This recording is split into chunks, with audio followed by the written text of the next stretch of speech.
Welcome Jackie Jordan, Emmy-nominated television producer, author of Get on TV, and the recent book Heartfelt Marketing, Allowing the Universe to Be Your Business Partner, founder of Guestpert.com.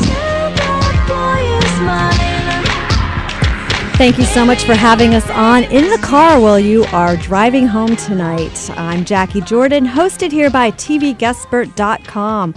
We're the industry show with the experts. We repeat here tonight at 10 p.m. and Sunday at 5, again on AM 1290 KZSB News Press Radio, Santa Barbara. And on the homepage of Guestpert.com, and we also stream on Blip TV. If you want to friend us, join us on Facebook, Jackie Jordan Inc. and Guestpert.com. Today's show is sponsored by the non-pharmaceutical hologram chip and wristband that helps you sleep at night and gives you energy during the day. It's CX2 wristband.com. That's cx2wristband.com. And just because every hour we run out of the time because we're having so much fun at the very end, I just want to acknowledge the incredible staff that produced the show, including executive producer Richard Wayner, studio producer Richard Dugan, our production producer Dylan Hanley, general manager Les Carroll, and office producer Stephanie Cobian, as well as Jane Shane. We couldn't do this radio show without you. We've got a fantastic hour ahead of us today, and we're going to be talking about actually women in the media, the good girls, the bad girls, and if you were watching The Apprentice last night, as I was, Stephanie finally got booted from The Apprentice. She got, as Donald Trump says, fired. And quite frankly, it looked like a long time coming. She was... I guess she was project managing for a AT&T commercial, and she actually just missed the whole point of the execution of the content of the commercial. She actually did a really good job with the execution of it, and so she got fired. And the other team moves forward, and which is interesting because there are a lot of dynamics when women are running business that come into play. And one of the issues that Stephanie had, if you're following the show, is that her and Lisa could not get along. There was a lot of fighting, a lot of squabbling. They were blaming each other, even though they tried to be teammates. In this hour, we're going to have Allie Brown of Allie Brown Enterprises, who we're going to be talking to up first. We're also going to talk to TV Guestpert and media psychiatrist Dr. Carole Lieberman, whose new book comes out, Bad Girls, Why Men Love Them and How Good Girls Can Learn Their Secrets. And then finally, we're going to wrap the hour with industry professional and dear friend Marc Berman of Media Week, who writes the daily column, The Programming Insider, to actually find out what's going on behind the scenes with Dancing with the Stars, because Bristol Palin is still on, and now we're in the home stretch, and we're going to find out really who should be winning that show, because Brandy was kicked off this week. So, joining us right now is Allie Brown of Allie Brown Enterprises, she is being regarded as the voice for women's entrepreneurial success. After launching her first business from a tiny New York City studio apartment, she is recognized and ranked as a multi-million-dollar enterprise by 2009's Inc. 500. And I had the privilege of being one of her speakers on one of the most exquisite events I have ever participated in or have seen produced. She put together was called the Shine Event 2010 at Las Vegas, and it was no small feat. I could tell you that from being a producer, that it was not a small task to pull that off.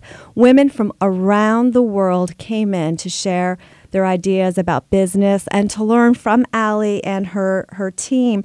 And what I got to see also, the amazing attention to detail. And let me just tell you, Richard Dugan, best looking women, best dressed women, like from A to Z. Great conversation, great topic, professional. It was absolutely amazing to witness. So, Allie, are you on the line? Thank you so much for joining us today. I'm here. It's great to be here, Jackie. And, this is just, thank you so much for coming to the event. It was really just an honor to have you there. As a producer, as I could say, high five. That was a fantastic event. Sometimes, when you participate in those things, you go, wow, where did they get those people from? But everybody was like a high quality client, high quality customer, high quality ideas participant, and I certainly credit that to you and what you're holding and your leadership. So, so thanks for joining us. You know, we were talking at the top of the hour about Stephanie getting kicked off The Apprentice last night. What are some of the biggest mistakes women in business, especially entrepreneurial women, make when they're starting out? Well, it's interesting. The cool thing is, I mean, we aren't on The Apprentice. We're not usually forced into working with people we don't like. Good girls, bad girls. You know, I can't wait to hear that segment next, by the way. Are you going to play the bad girl song, I hope? Yeah, toot, toot, beep, we do have that on deck. Okay, That's so awesome. funny. You're a good producer, too. Well, I'm going to hang on to that because I want to hear the toot, toot, beep, beep. What's really cool right now is that women are now the majority of the workforce in the country, right? And we're starting businesses more than ever. And I think what women have to realize is that finally we're in a power position to create exactly what we want. And I think women are missing the ball sometimes, that we're trying to do things the good old boys way. And listen, that got us far. It got us to a certain point, and we love men. Some of us love men too much. We love they've done great stuff for business, but we're in this great place right now where we can truly design a business, especially when we're a business owner. We can design that business around the lifestyle we want, around passions that we have. But the big mistake I see a lot of women making is they don't design it to make them enough money. And of course, that's the purpose of having a business, which is to create profit. You know, one of the observations, and this is just coming to me in the moment, but, you know, the businesswoman of 20 years ago, 15 years ago, 30 years ago was much more in the likeness of the man. You know, even in the 80s, they were wearing ties. The floppy tie. Yes, and jackets, and there was a lot. In what I got to see also in my own experience, but it was highlighted by the concentration of your attendees at your Shine event, was the tremendous femininity of women, you know, and there's an expression of that is now permissible and activated in the workforce and in the work environment, and you embody that. Thank you. You know, last week I was also right after Shine. I had the privilege of attending the Ernst & Young Strategic Growth Forum in Palm Springs, which huge leaders there: Richard Branson, Deepak Chopra, and a lot of also more corporate leaders. And I think I was one of maybe 5 women in a room of 1,500 wearing a dress. Really shocked me. We kind of forget that that's it's still that corporate model in so many ways. I agree with that. I think as entrepreneurial women, which I would put myself in that category, I think that we have. I think we're forward thinking in that expression, whereas more of the traditional corporate environments are not. That's not really still the climate. Their business casual Fridays are still khakis and white pants. In fact, a woman from Citibank was just fired for being too hot. Our executive producer Richard Weiner just pulled that up here on the New York Post. I love that story because not because of that you know what happened to that woman, and you know whether you know that could be a whole show, right? Right. But this brings up that whole that dichotomy that I think it's time to just get rid of that paradigm. And I remember when I first started working with a media coach, you know, I was talking with her about, it was going to be my first TV appearance, and she said, well, what are you going to wear? And I was talking about a few different things, and she goes, well, it depends. Do you want to be business or do you want to be babe? Yeah, and interesting. I stopped because I said, see, this is exactly what we need to get rid of. Why can't you be a business and a babe woman? Why can't we do both of those? Will you answer that question for us when we come back? Yes. Okay, we'll be right back.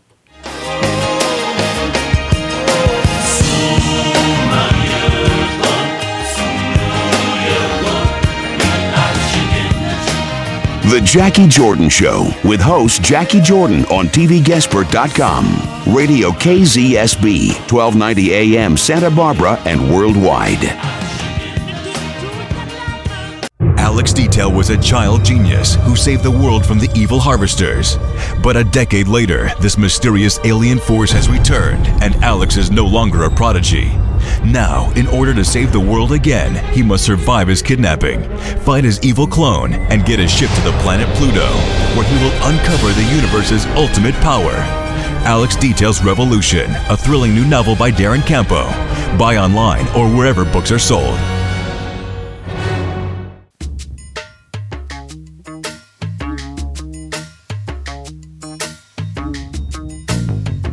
The Jackie Jordan Show, presented by TVGuestpert.com on News Press Radio KZSB 1290 AM Santa Barbara.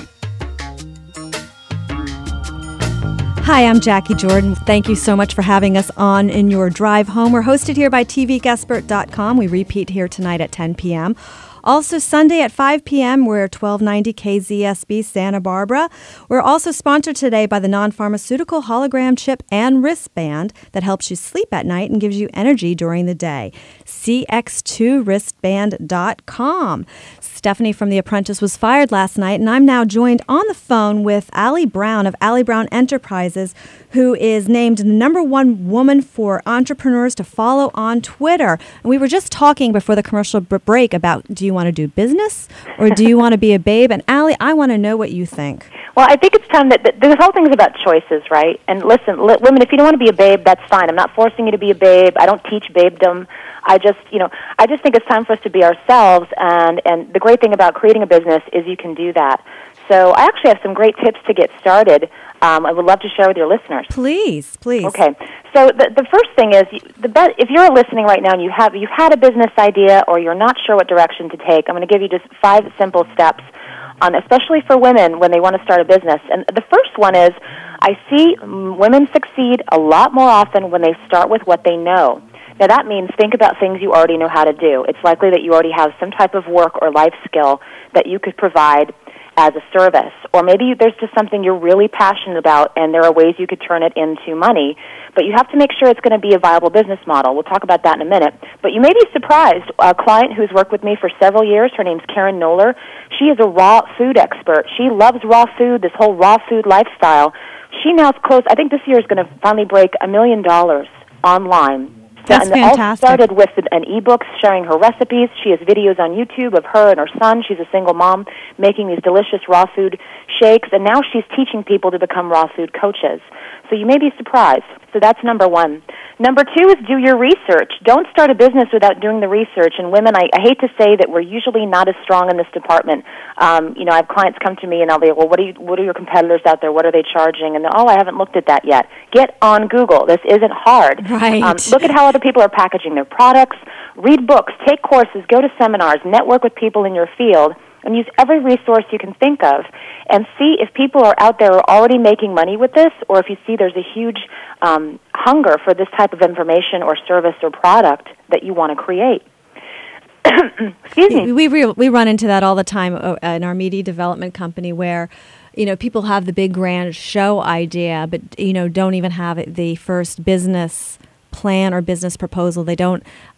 People don't know how to structure an idea in terms of a business, which is so necessary, to execute any idea in the world, whether it's a show or a business, or because what we're all striving for is to turn ideas into, especially for entrepreneurs, to turn ideas into finances and income. Yeah, and that leads us to step number 3, which is work your numbers. I mean, you have to make sure you're going to make money with this thing. And the beauty of what women bring to business is that most of us start businesses for different reasons than men. We start businesses because we have a passion or something that we want to bring to the world, or a message or a change. However, you're not going to be able to help the world when you can't pay your mortgage. So you need to make sure first that this business is going to make you money, and that gives you the platform then to make the change in the world. So look at how you can structure your business model. Maybe it's not services, maybe it's products.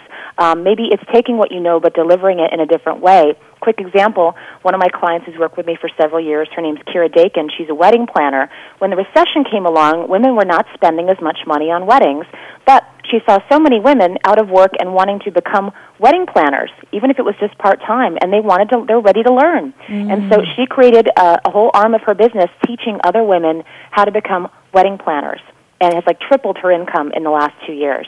So this changing her business model, that's a great example. What I hear in that is it's women living in the solution rather than just complaining about the problem. I like that.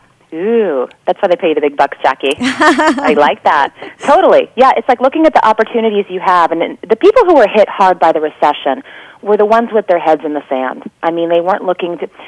You always have to be ready for change. You always have to be listening to your clients and customers and hearing what they're saying. Step number 4 is just take action. You will never really know what people will take out their wallets and pay you for until you offer it. You can ask friends and family and people all day long that would say, yeah, I think that sounds like a good idea. But until people start paying you for it, you just don't know. So it's easier to course correct than to get off the ground. So just get moving. Try to get your first client. Try to just sell some products on a website or at a local meeting. Just get out there. Do not procrastinate, because that's something that women do very often. Yeah, there's I sometimes experience it or witness it that people will have an idea and they'll wait for someone else to give them the permission. Yes, exactly, to get it started, and it doesn't work. It doesn't work that way. Jackie and I are giving out permission slips. There you go.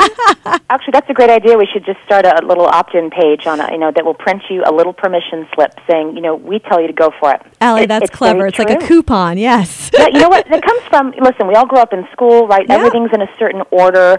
College, and even many of us in jobs, you have to wait for permission from someone. Yes. You make your own rules now, ladies. This is what it's all about. And that's step number 5, because I know we're on a tight time here, is to make your marketing and sales a top priority. You can have the best product or service, but if you don't spread the word and get people to take action, you'll never make money with it. And you've no excuse now with all the free and low-cost methods online, social media, email, the web, low-cost marketing channels like these. You have no excuse not to get started. I think that's really, really sound advice. I know that your company has been providing business and success advice and resources to nearly 50,000 members. That is so fantastic. I'm going to just go right back off track here because I've got 2 very handsome men in our studio audience who are still making a fuss about the Citibank woman who is wearing she's too sexy for the job. So my question is, because what I'm getting here in the studio is, and what has been claimed in this particular situation, is it was a distraction. And to me, and I want to get your advice because you're certainly the expert, but to me, I think there needs to be an appropriateness. What is your thoughts on that? Oh yeah, I mean, whenever you're in a professional environment, you're not going to dress as if you were on a date, but I'm sticking out a few of the pictures. If that woman's telling the truth, I saw a few of the pictures of the outfit she was wearing, and they looked fine to me. I don't know what you thought. Now, if the guys can't keep it together, I don't know what to tell them. All right. I mean, that's what I have to say. And in my company, of course, we do have a dress code, for the gals who work with me as well. And I think every company has to set a standard, and that's up to each business owner. Well, the dress code of your company is glamorous. That's how I would do it, and I think that's fantastic. Thank you. Again, it's her Allie Brown International. She again provides business and success advice and resources to nearly 50,000 members around the world. You can visit her at allibrown.com. That's ALI Brown, and we'll be on the air again tonight. You can tell your listeners 10 p.m. Allie, thank you so much for joining us. Thanks, Jackie. I'd love to come back. Please take care.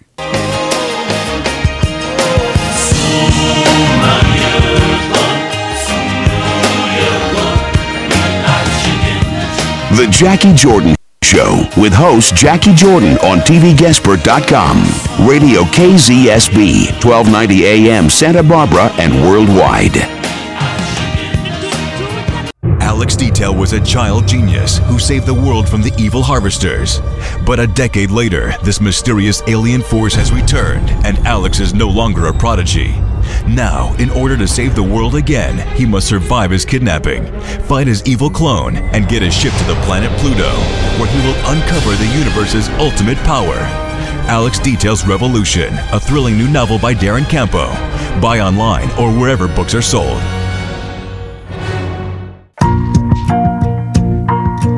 The Jackie Jordan Show, presented by TVGuestpert.com on News Press Radio KZSB 1290 AM Santa Barbara. Now, don't just walk away. Hi, I'm Jackie Jordan, presented here by TV Guestpert and sponsored by CX2wristband.com, the non-pharmaceutical hologram chip and wristband that helps you sleep at night and gives you energy during the day. So if you're listening to us on your drive home, it is okay to wear in the car while you are driving.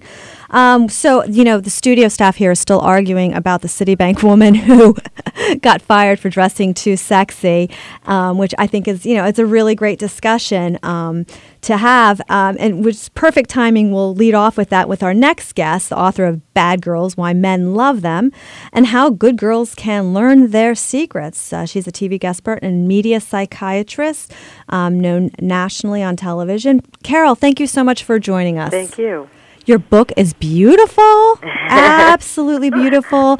This is our Dr. Carole Lieberman. I'm showing the back cover to our camera here for our internet and Blip TV. You look stunning. So really, just jumping off the topic, just because we're still having the debate in the studio here. You know, is there a dress code, sex code for dressing at a workplace or a bank? Well, is that a good girl or a bad girl, Carole? I guess it depends what each bank sets. But I actually am not familiar with that particular story. There was a woman who was fired because she was dressing too sexily. Yes. One of our studio producers is saying that she looks like a stripper. Well, you know, banks. He says he's distracted now. Banks are having a lot of competition these days, and they're doing all kinds of things to lure customers into their bank. Well, there you go. There you go, Carole. A good marketing idea. Right.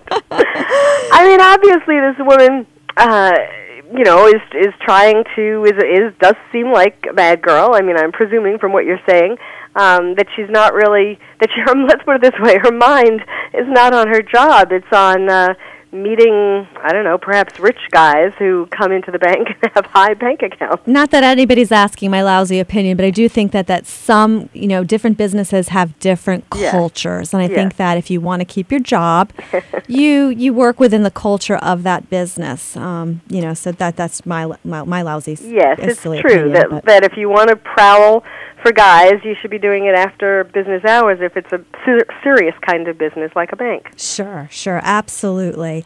So, you know, good girl, bad girl, we've got Kate Middleton in the news. She is wearing the late Princess Diana's engagement ring, and I think England's finally very excited to finally have the next royal wedding. It's been a generation. Yes, and she is a great example of some of the things that I have distilled in my book from stories that I've gotten from over 100 men who have been with bad girls. I distilled secrets to a man's heart that bad girls have figured out.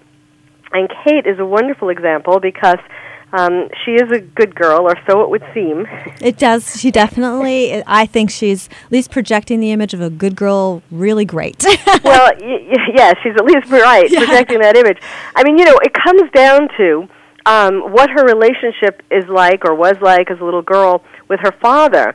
And I guess we don't really know much about that yet, or enough about that yet. They seem to be a very warm, cohesive family. They look really happy that she's marrying a prince. Yes, they do. At least now they're warm and cohesive, right? But I mean, what she has done right is that, in terms of using bad girl secrets, at least, to get her prince, is that she did a few things that we know about right now. When she was in high school, the boys rated her a 2, only a 2 out of 10. Little did they know she was going to grow up to marry the prince of their country. And so she felt very bad about that, of course. And during that summer, she transformed herself. She seems to have lost some weight, let her hair grow, maybe put on some better or clothes that looked like she was taking care of herself better, maybe better makeup. And most of all, besides her looks, she changed her attitude. There was a more sort of bold kind of attitude that she adopted. And then when she was in college, and after she had met the prince, she was in a fashion show where she wore a very sexy outfit. It was a sheer dress with what looked like a bikini underneath. It was a little strange concoction. Thank goodness she wasn't working at Citibank. Yeah, right. But that was when the prince admits, and his friends say, that's when he started looking at her differently. Like she wasn't just some girl at school. You know, he was attracted to her. He saw her as someone who's sexy and who has that kind of charisma and attitude about herself, seeming self-confidence, and that's what made him start looking at her differently and going out with her. And then after they went out for a while, there came a time when he wanted to sow some wild oats, and he started hanging out at clubs and dancing with other girls, and there were all kinds of pictures in the tabloids about him, showing him. And instead of doing what a good girl would do, which is in those circumstances, which is to become incredibly clingy and dependent and whine, "Why aren't you with me?" She instead told him to, do what he wanted, and she just started going out with other guys. And of course, she was photographed with these guys, and lo and behold, William decided, he could lose her. Is that a bad girl move or a good girl move? Well, I mean, it's a good move, but it's what bad girls know, that just like Cinderella left the ball when the clock struck midnight. Sure. A lot of bad girls, once they have gotten a man intrigued, some do it at different points in the relationship, but they have found that it can renew a guy's interest if all of a sudden, or even bring on a guy's interest if all of a sudden you are not so available. Mm-hmm. And so she was using one of those secrets. Now, of course, when they did an interview the other night, after announcing their engagement, someone brought up, the interviewer brought up that there had been rumors that she had a poster of William on her wall when she was growing up. And she laughed it off a little uncomfortably and said, "Oh, no, it was a picture of a guy in Levi jeans." But, that did leave a sort of a question mark in my mind.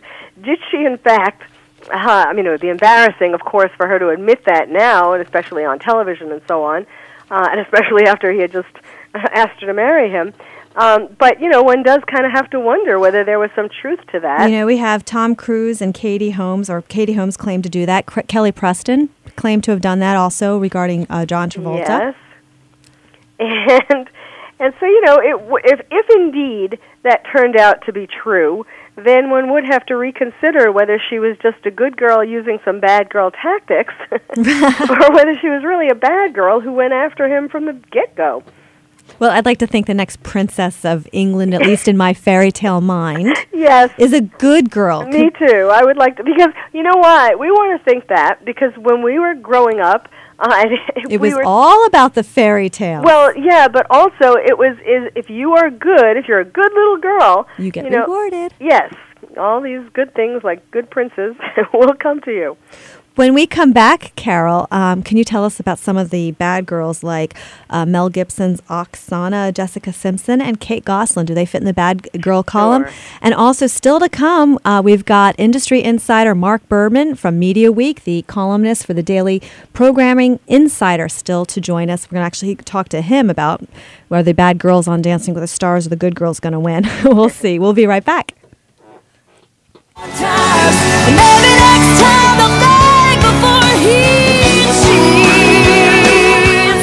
The Jackie Jordan Show with host Jackie Jordan on TVGuestpert.com.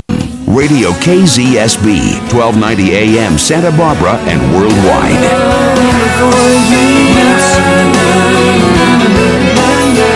Alex Detail was a child genius who saved the world from the evil harvesters.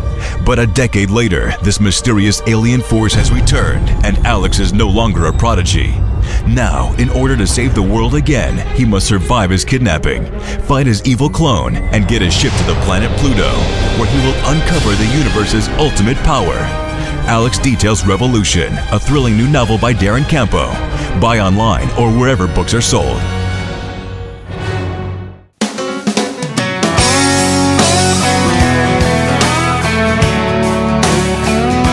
The Jackie Jordan Show, presented by TVGuestpert.com on News Press Radio KZSB 1290 AM Santa Barbara. Right now, he's probably slow dancing with a bleach blonde tramp, and she's probably We're talking about bad girls, why men love them, and how good girls can learn their secrets with media psychiatrist Dr. Carole Lieberman. I'm Jackie Jordan, hosted here by TV Guestpert, and today we're sponsored by CX2wristband.com. Dr. Carole, so bad girls, Mel Gibson's Oksana, they're going through a pretty bitter divorce. Was she gold digging? Well, not really a divorce exactly, a breakup. But yes, let me tell you the 12 different types of bad girls, and just explain briefly that what's at the bottom of a woman becoming a bad girl is, first of all, her having a dysfunctional relationship with her father that makes her feel unlovable, which doesn't necessarily have to mean that the father was abusive, although that explains some of it, or some of the girls. But it could be that the father just wasn't around. For example, he was a workaholic because he was trying to make money to give the little girl things that she needed. So whatever it was, made in 12 different ways, made these girls feel that they were unlovable. And so they go out for guys, and of course they then tend to pick the bad boys, who then dump them or hurt them. And at some point, the bad girls harden their hearts. They figure out they're not going to be loved, and so they might as well just go for something, since a man isn't going to give them love. And I defined 12 different types. The gold digger, like Oksana, and I had written Oksana in my book as a gold digger way before the tapes came out and all of this stuff started happening. Gold digger, addict, sex siren, sexual withholder, married woman on the prowl, commitment phobe, husband hunter and trapper, husband stealer, ultimate damsel in distress, cougar, ball buster, and bad girl scorned. Well, now Jessica Simpson just got engaged, and she's got a very strong father. We know that her father closely manages her career and her sister's career. Is that the type of bad girl example you're speaking of? Well, that's an example of a dysfunctional relationship, yes. There always seems to be something a bit inappropriate, shall we say, about her father's interest in her and his comments about her breasts and her involvement in her first marriage, which, I think was a big part of it not working out. And, of course, now she announced her engagement to Eric Johnson, who's a former NFL player, and she announced it only 10 days after her ex-husband, Nick Lachey, announced his engagement, which obviously does not seem like a coincidence. She's trying to show that she's not hurt, that she's not still pining for Nick, but I think she is. And she before this current engagement with Eric, of course, she was going out with a different football player, Tony Romo, and what got him to finally leave was that she was planning a birthday party with the theme of Ken and Barbie. And he realized that was not too subtle, a sign that she wanted to get married and settle down and all that, and it was just too much, and he finally left. So now she's gotten a husband, and the thing is that according to what some of the people who know them say, that Eric Johnson, he may have fallen into her trap in terms of her being a husband hunter and trapper, but he doesn't necessarily have good intentions. He may be trying to play on her money and her fame, getting into her spotlight, being connected to Jessica Simpson. So we'll have to see. They may each think that they sort of conned the other one into marrying them. And in your formula, Bad Girls, Why Men Love Them and How Good Girls Can Learn Their Secrets, what about Kate Gosselin? She's certainly been TV fare for a couple of years. Yes, she is a ball-buster kind of bad girl, as we have seen. She was a real ball-buster with John, and now that he finally left, or she made him leave, or whatever happened, she's taking out those needs that she used to try to get filled by John. She's now trying to have her children feed them in a sense. She's what it is. Women become ballbusters when they've had something traumatic happen in their life where they felt out of control, and when they're able to boss, usually it's their husband or the man, any man. Doesn't have to be a husband. When they're able to boss a man around and get him to do what they want, it makes them feel that they have control of their world and that they're not going to, things aren't going to get out of control again like they were.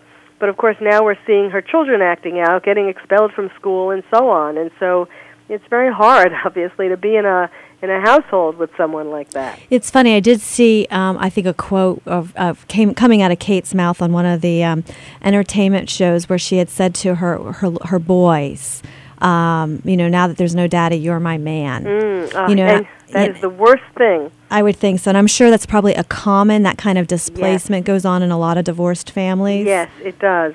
And that's one of the things that actually turns a little boy into a bad boy later on, because they totally, when a mother says that, and yes, it happens more and more these days, with more and more divorces, it makes the little boys feel like, how am I supposed to satisfy my mother? Overly responsible.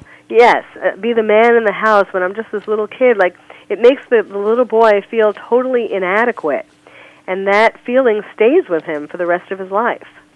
Well, Carole, thank you so much for joining us. We're the Industry Show with the Experts. For more information about Dr. Carole Lieberman, it's Dr. Carole, CAROLE.com,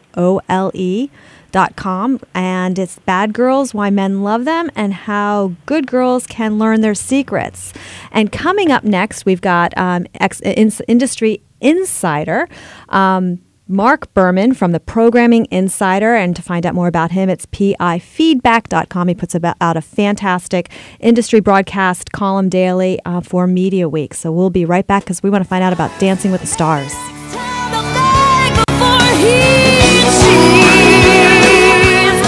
The Jackie Jordan Show with host Jackie Jordan on TVGuestpert.com. Radio KZSB, 1290 AM Santa Barbara and worldwide.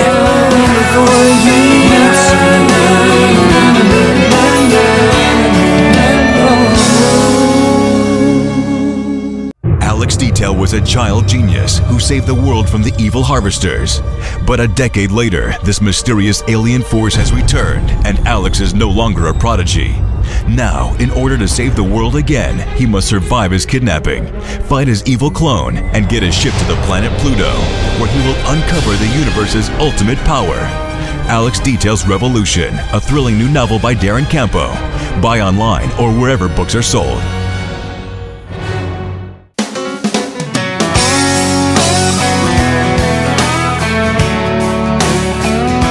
The Jackie Jordan Show, presented by TVGuestpert.com on News Press Radio KZSB 1290 AM Santa Barbara. Right now, he's probably slow dancing with a bleach blonde tramp. Hi, I'm Jackie Jordan, and hosted here by TVGuestpert.com on 1290 KZSB. Stay tuned next Friday at 5 p.m., where we talk about the Spanish invasion of television influence with Chris Cromit, who ran CNN Espanol for 8 years.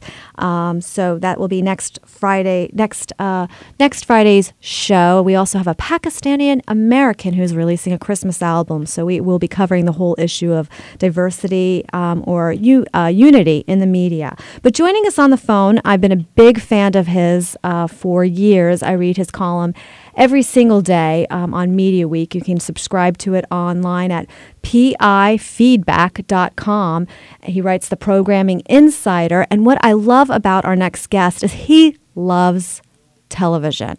Marc Berman, thank you so much for joining us. Thank you for having me. So yes, that's what I really, really enjoy about your writing in your column is that you love television, because a lot of people who are in the industry don't watch TV, don't participate in it, but I always get the sense of what your favorite shows are. At the top of this hour, we were talking about Stephanie getting kicked off The Apprentice, but what I wanted to get your opinion on was the whole Dancing with the Stars, because we're coming down to the wire, and I will just say my own personal vote is for Jennifer Grey. Is there a conspiracy with the voting on that show? What do you think? Well, I will say this. First of all, yes, I do love television, and I really do love it, and I really do like Dancing with the Stars. It's one of my favorite shows. I am very, very upset, honestly, that Bristol Palin is in the finals because she doesn't belong there. And there's a problem now. There's a real problem, because if she manages to win this thing, and anything is possible, I think people are going to look at Dancing with the Stars and think it's not a valid competition. It's not. Yes, it reminds me of reminds me of Survivor, because the way the show's designed, that it's really kind of a popularity contest. But I could live with it if her improvement was so exponential that that you were cheering her. But she is not the best dancer, and the fact that Brandy got knocked off with her scores, it definitely does not seem fair. No, it wasn't fair, and she's not a very good dancer, Bristol. I give her credit. She has improved to some degree, and she's given it the old college try. It can't be easy to do. Of course not.